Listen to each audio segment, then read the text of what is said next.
आदाब। उम्मीद है आप सब खैरियत से होंगे। आज की इस वीडियो में हम बात करेंगे आंख के आगे नाक, सूझे क्या खाक। इस कहावत का पस मंजर कुछ ऐसा है कि किसी गांव में एक नकटा शख्स रहता था, यानी उसकी नाक कटी हुई थी। लोग उसे बुरा भला कहते, उस पर तानो तशनी करते।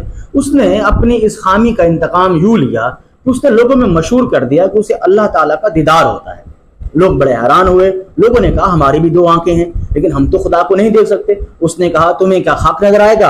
आंख के आगे नाक, सूझे क्या खाक। तुम्हारी आंखों के सामने तुम्हारी नाक आती है और इसी वजह से तुम्हें खुदा का दीदार नहीं होता।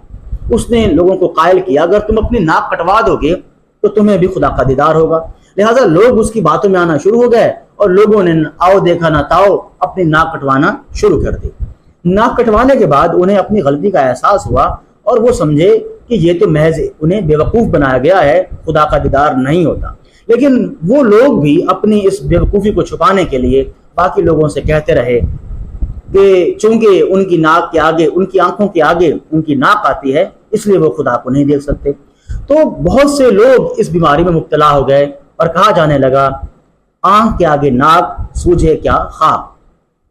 इस कहावत का इस्तेमाल किसी ऐसे शख्स के लिए होता है जो अपनी किसी नाकामी को, किसी जिस्मानी ऐब और नक्स को छुपाने के लिए छल के जरिए, फरेब और धोखे के जरिए दूसरे लोगों को बेवकूफ बनाता है। तो उस मौके पे कहा जाता है आंख के आगे नाक, सूझे क्या खाक। उम्मीद है ये वीडियो आपको पसंद आएगी। मिलते हैं एक और नए तालीमी सिलसिले के साथ, तब तक के लिए खुदा हाफिज।